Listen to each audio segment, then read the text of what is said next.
Hey guys, it's Jessie. I originally posted my footage from the World's Strongest Man competition on Friday night without commentary, but I decided that I actually had things that I wanted to say. I wanted to kind of discuss what our experience was going to the competition.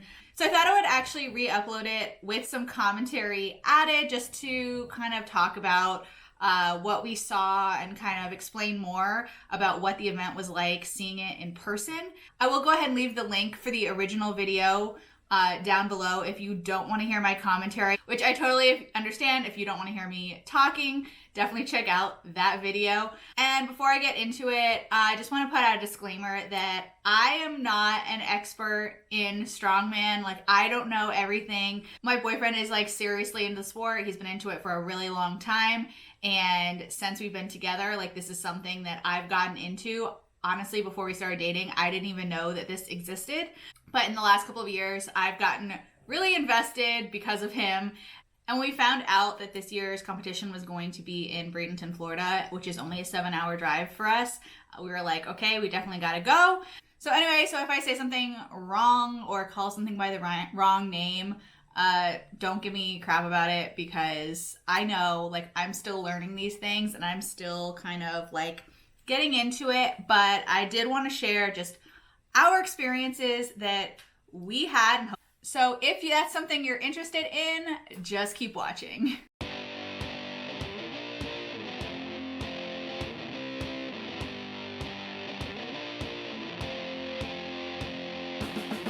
One thing I thought I'd also mention before I get started is I shot all of this footage on the DJI Osmo Pocket. I got this camera as an early birthday present for myself a couple weeks ago, and I thought it'd be perfect to take on this trip. And because it was a new camera, I had no idea what the footage would end up looking like, what the quality would be, but I was definitely impressed with the quality of the 4K footage that it shot, and I'm definitely impressed so far with this little camera. Like I said, when we found out that this year's competition was going to be in Florida, we were like, hey, that's super close. Let's go. We really had no idea what to expect when we got there. There were like literally no details online, probably up until I think like June 1st. Like, there was literally no information besides that it was going to be in Bradenton. So it made booking somewhere to stay kind of difficult. We kind of took a gamble. We just got an Airbnb. We got a house kind of in like the middle of Bradenton, figuring that it would be close to the events. The first day's events ended up being in downtown Bradenton on Old Main Street, which is what you can see here is in front of the courthouse. The events every single day were supposed to start at 9 a.m. So day one, we got out at about 8:30 or so. There was already kind of a crowd set up. They were getting everything set up. Honestly, like, no one out there kind of giving directions or anything. It was kind of a free-for-all. At one point, there were people on both sides. And the side that has all the plaques on it is the direction that the cameras were going to face. And so at one point they ended up moving everybody that was on the other side. They told everybody to move to the other side, which most people, I feel like, didn't do. The athletes' tent was on the other side, which is on the right side here. And it was pretty packed on that side too. We grabbed this spot just because it was against the rail. We could kind of see down the area to where the monster truck pull was going to be. Once again, we went into this having absolutely no idea what to expect, kind of like free of expectations, free of any kind of idea. And this was the first event, so we really didn't know where anything was going to be. So we just happened to grab this spot. Day one, I think they got started about 9:30 or 10 o'clock with the first group. They brought all the guys out in the first group and had them look at the equipment, and then they went back. There was just a lot of commotion. Like, there was really no organization of what was going on. There was just people kind of walking all around. Haftor came out at one point, was like walking around. Brian Shaw came out at one point. And then a lot of the other competitors from the later groups also came out to watch the first group.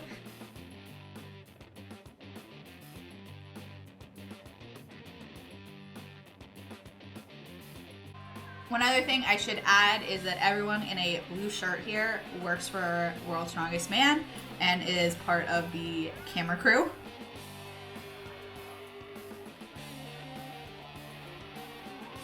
For most of the morning, Eddie Hall was just sitting here with a fan, hanging out. So that was kind of funny. I didn't film a lot during the monster truck pull because we couldn't really see anything. So after the first event, we ended up moving spots and moving over to the other side, and we just got lucky and found a spot right against the rail, and it was right in front of where the Farmers Walk medley was going to be. And once again, like, the guys came out before the event and were checking out the equipment. There's Brian and Luke Stoltman. And then, of course, Hoftor came out.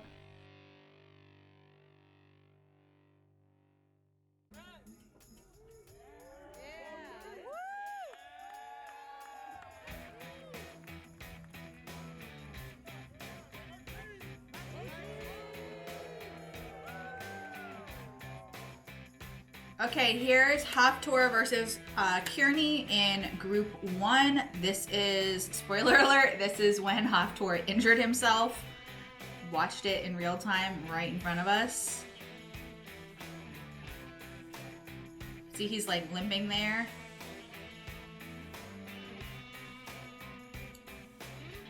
Kearney, you can't see it in my video because I was focused on Hoftor. Kearney like took off like a bullet. I wish I had it on video. It was kind of amazing. And I'm pretty sure he was also the only one to complete the tires. So this was the only group that I recorded for this event. And there are a couple things that happened here that were kind of crazy. So obviously Hoftor was injured.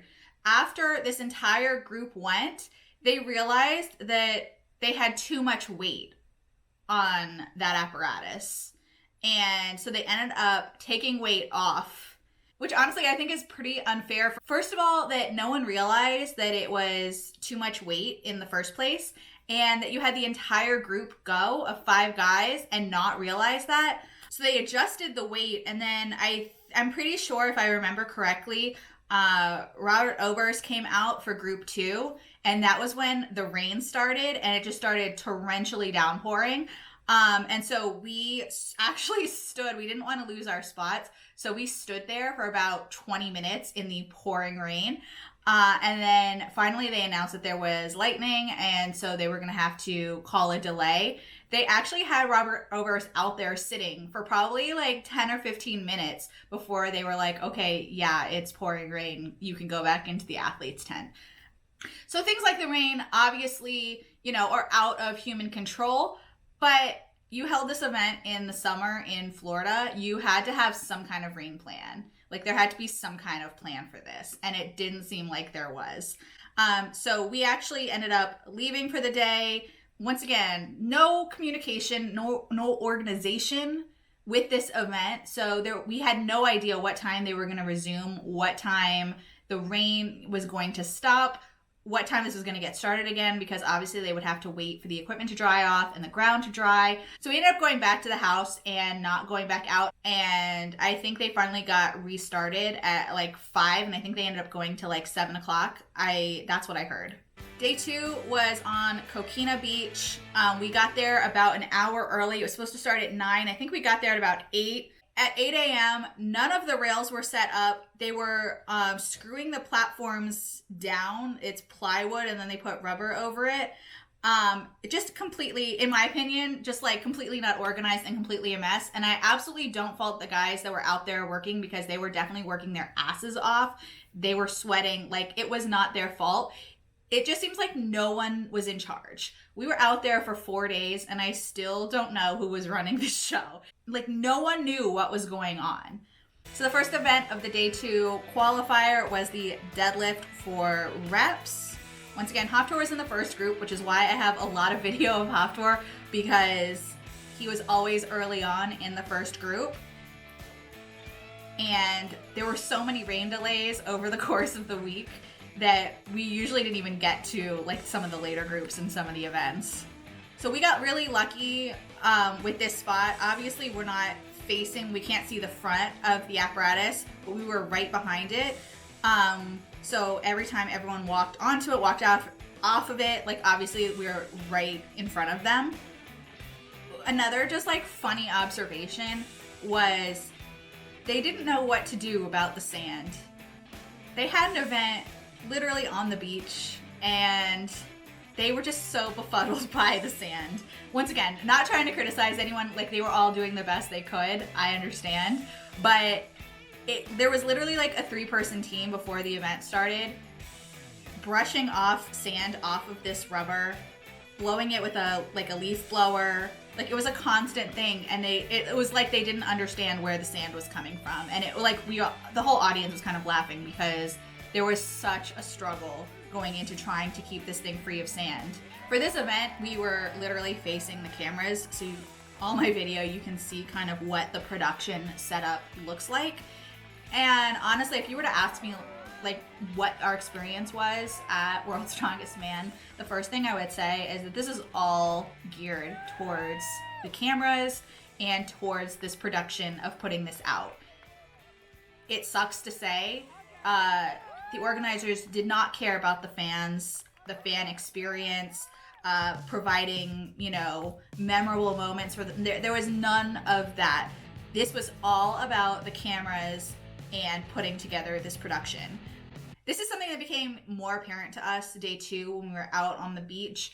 Day 1 was in downtown, and so it wasn't a big of a deal. But day 2 was really hot, really sunny, just crazy humidity. I mean, it is South Florida. There was no food tents. There was no water tents. There was not really enough bathrooms. There were no merch tents set up. I really don't know if that's something that the organization didn't allow, or I don't know what the deal is with that. It's just really strange. You go to this huge competition and all these guys, most of these guys, especially the top ones, have YouTube channels, have merch. Like, that's how they make money.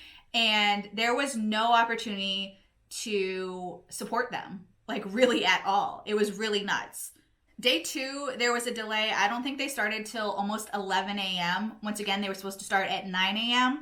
They didn't get started until 11 a.m. They had people just walking around. No one seemed to know what was going on. I watched Brian Shaw's video that he just put out, his thoughts on the competition, where he was talking about, them changing up the order and them not being communicative. So I think that's something that the athletes definitely struggled with as well, not just the spectators that were out there. Another observation, and I don't fault the athletes for this. I know they're training so hard for this competition and they're in the zone and they have to be in the zone to do these events. But it was really interesting that there really wasn't a lot of audience interaction. I just that's something that just surprised me. No one was really interacting with the audience. Hafthor obviously waved and put his hands up, but until Martins came out, literally no one engaged with the audience, hardly at all.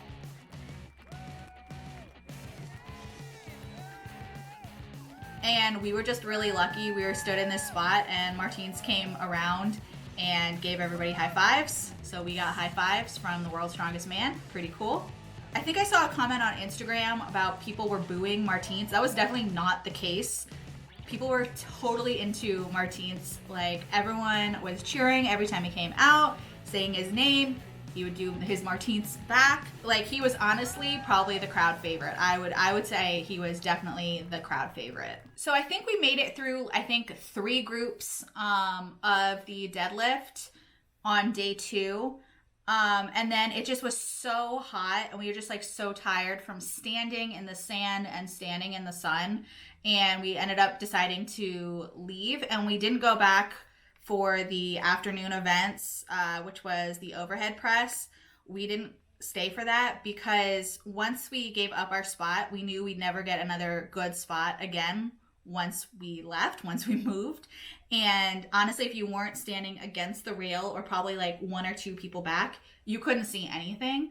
And so it was kind of just worthless to stick around. This is another thing that was kind of surprising. There is no screen. There were no screens up, no monitors, so that if you were farther back, you could still see. There was no scoreboard up, so keeping track. No one even announced the results as they went. Somebody commented on my original video asking me to put up scores, put up commentary with the scores.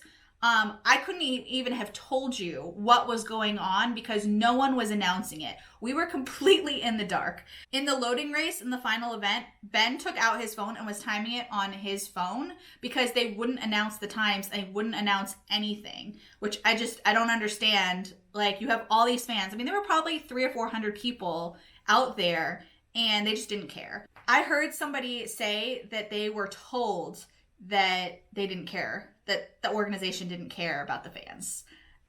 I heard that secondhand, but that's still something that was kind of shocking. Like, they only care about the cameras, they only care about the production, they don't care about the fans. Yeah, so we did not stick around for the overhead press. Once again, we decided to sit in the air conditioning and save ourselves for the next day. Day 3 was on Manatee Beach. Once again, we got there I think about 7:45 because we'd had such good spots on day 2 that we wanted to have good spots on day 3 too. Once again, we got really lucky. There were these kids standing next to us who had made signs for Brian and for Eddie, and I think they had Hoftor signs too, but Hoftor didn't end up coming over. We were really looking forward to that, but that didn't happen. Day 3 was just the last man standing competition, so the top guys weren't competing, but they were standing over. I think that Brian was helping Luke Stoltman get ready for the last man standing. And these little girls were like waving their sign and finally, and screaming like, "Mr. Shaw, Mr. Shaw." So finally, I think he noticed. And so he decided to come over. And so we got a high five from Brian, or actually we got fist pumps from Brian as well.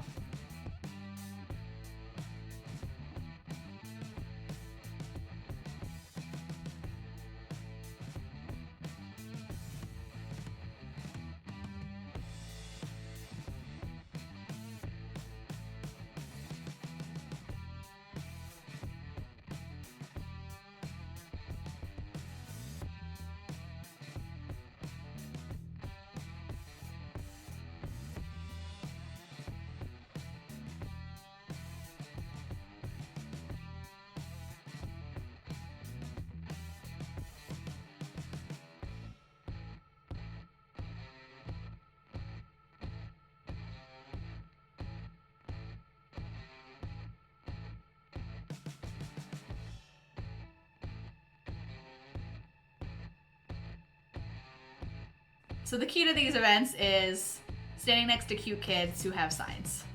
This event to me was where you saw a lot of the sportsmanship between the guys, which was really cool to see everyone really supporting each other. Obviously this decided who went into the final, so whoever who lost was done. But everyone was just like really supportive of each other.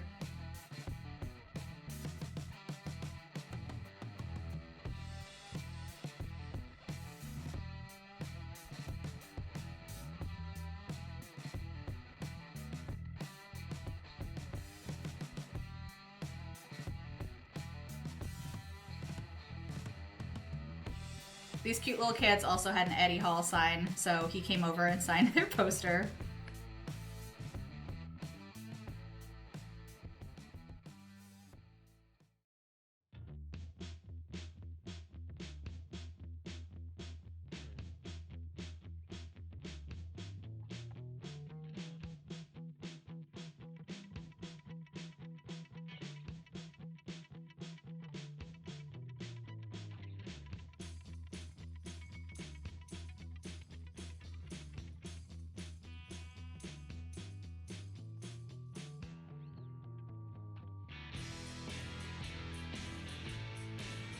Oberst had some kind of issue during the last man standing.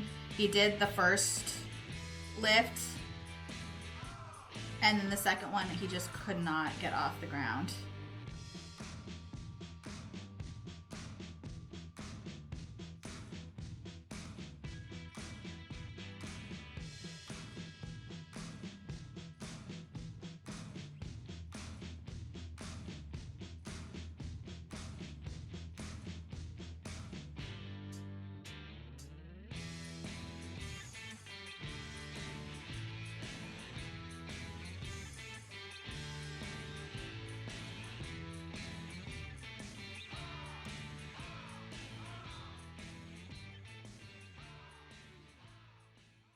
Here's Tom Stoltman.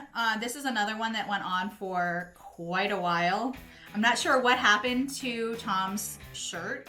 There was some kind of discussion about it, but I didn't hear what the response was, so we weren't like that close where we could really hear what was going on. Somebody made some comment about it, but they let him go without his shirt. Pretty surprised that they didn't like make him put a shirt on. This was a blink and you miss it moment, which I guess is good, a good reason to have commentary. Jujimufu showed up the second day. Jujimufu showed up on the second day and he was out there on the third day too. I will say this is like a kind of another missed opportunity. He's obviously, if you watch his videos, he seems like a pretty fun, like outgoing guy. And he was very just kind of like reserved and not engaging with the audience at all. People kept screaming his name. And the second day, the first day that he was out there, which was day 2, like he didn't engage, like he didn't even acknowledge anyone when they called his name, which I thought was kind of shitty. But I guess, you know, it's not his show and he's just there to, I think, support some of the athletes who are his friends and just hang out and watch. The next day, this day, I will say he was definitely a little better. Like if people screamed his name, he did kind of like wave and acknowledge them. So maybe he was just like in the moment on the first day that he was there and just like didn't notice. I'm not totally sure. But yeah, there's Jujimufu.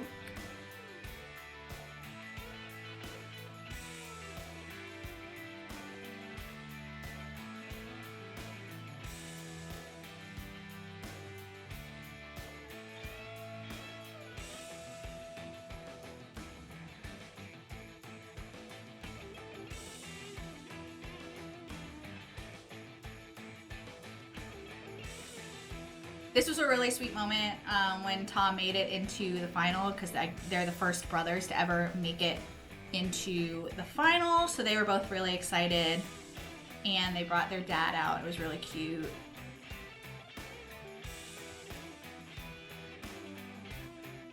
And then Martins came out to, you know, sweep off the sand.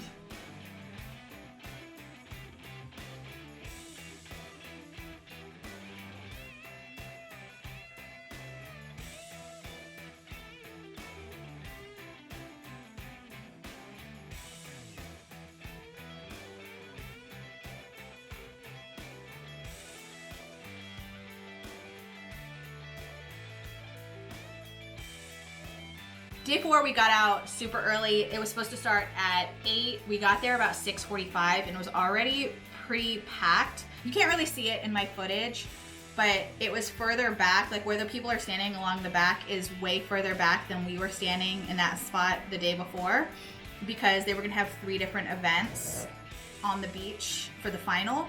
But we got lucky, we kind of squeezed in on the left side and we were kind of in the second tier of people and there was only like 4 people in front of us. Kind of spread out. So we had a pretty good view, as you can tell from the footage.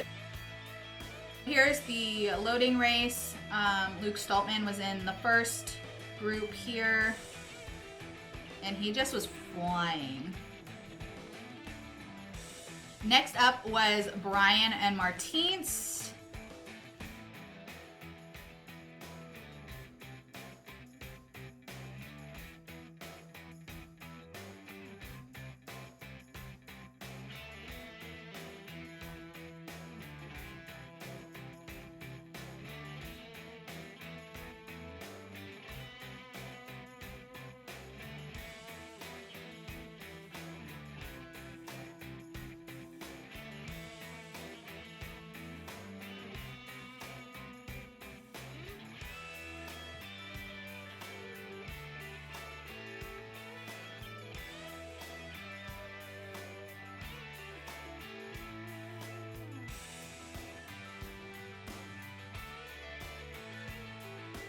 But once again, like, no one announcing what was going on, no one announcing scores or times. This is when Ben pulled out his phone and was timing it himself and then announcing it to people around us because no one knew what was going on. There's Mateus getting ready to go. Next up was Thor and Kilskowski. Thor would have been okay, but he dropped that anvil. on his first attempt, and that just slowed him down.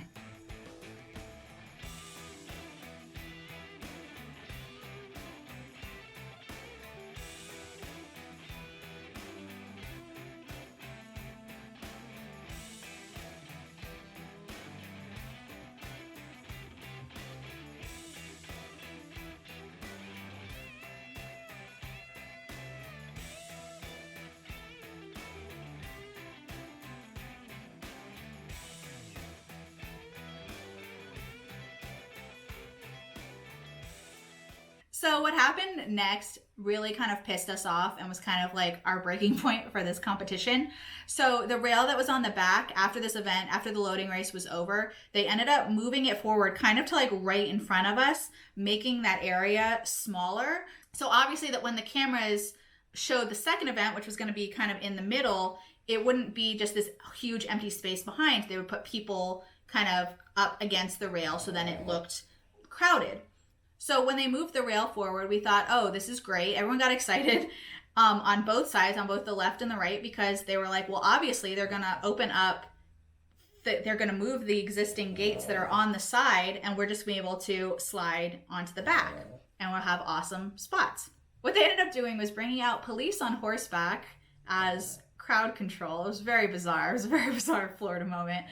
And they ended up removing the rails on the back and then having the people from the back come all the way forward, so that we were no longer in like the second. So now we were like 4 people back, because the rail was actually, the back rail was kind of in front of where we were. So now we couldn't see at all, because now we had this whole crowd of people who were on the back side, 4 people deep in front of us.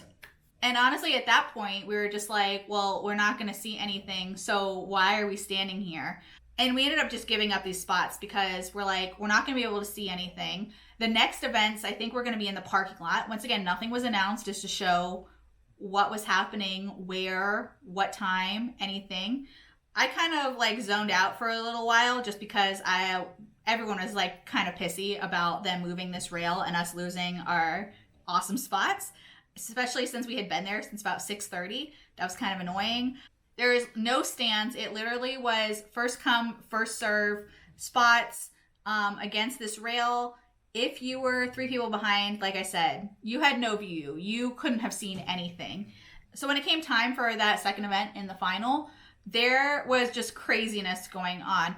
People were getting ladders. Like, I don't know where they found ladders. People were taking buckets of sand and building up mounds of sand so they could stand on it to try and see. Like, it was absolute craziness. Ben had found this little spot that had kind of like a sand embankment kind of towards the parking lot, where you could kind of see what was going on. You could at least see that they were doing the overhead press medley. You could at least see that they were doing the overhead press medley and who it was. That was literally all you could see. But it was better than standing behind 4 rows of people. And I think that was the last event that was on the sand. By this time, it was like noon. It was so crazy hot. We'd been out there since 6:30 in the morning, and we were just honestly exhausted on day 4 of waking up super early, standing in the sand. Like, you have no idea how standing in sand for 6 hours pressed against a rail, like, it hurts your feet, it hurts your back, it hurts your butt. Like, it just hurts everything. And we were just exhausted. And at that point, we decided to go back to the house and get something to eat and kind of chill out for a little bit. And then we'd go back out for the later events. But when we were leaving, we actually decided, you know what, like, we weren't going to get good spots. We weren't going to be able to see anything. And it made more sense to just go ahead and get on the road and get home. And it was the right decision, but it definitely was kind of disappointing to have had 3 pretty great days of the qualifiers, like having good spots, and then just being really disappointed on that final day. Maybe it sounds kind of obnoxious to be like, oh, we left because we weren't in the first row. But you really, like, there was no point if you weren't in the first row. Like, I don't know how else to explain it. You couldn't see. Like, there was no way to see anything. And they really didn't make the event into an experience where, oh, well, at least if you couldn't see, like, there was other things going on. There wasn't. There was nothing else going on. Day 4 at Manatee Beach, people were freaking out because I think there were, like, 2 toilets in this little, like, beach shack. They didn't have enough toilets. People were like going nuts. By day 4, which was on Sunday, more people had shown up, I think because it was the weekend.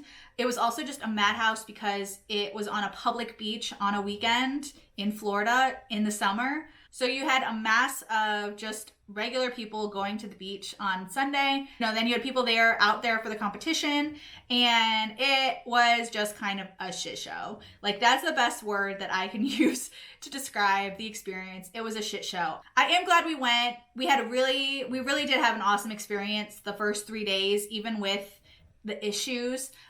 We did have a lot of fun, and we are really happy that we went. And it was definitely really awesome to see these guys up close and see how huge they are and see the apparatuses up close. It's something like we're so used to watching on the TV and on YouTube, and to see it in person is just kind of like a different beast. Like, it's really, really cool. But I feel like there was so much missed opportunity to involve the fans. And we weren't the only ones who came from out of town, obviously. We stood next to people from Canada who had come down from Canada, people who came down from New York. Like, people came to watch this. It was a big deal that it was in Florida and that it wasn't in Malaysia or the Philippines like it's been in years past, Botswana. People were really excited about that. And I felt like there was a huge missed opportunity to further the sport, to get people involved in the sport, to get people excited about the sport. I know I keep saying it, but literally all they cared about was the television production. Like, that was the only thing that mattered. They didn't care how much time anyone stood out there. They honestly didn't even care if the athletes stood out there or walked back and forth or, didn't know what was going on. I don't think they cared. And once again, I don't know who was in charge there. One of my first jobs was a production assistant on a movie set. I've seen production crews before. Like, I know how that operates. I know how that works. I didn't see anyone in charge.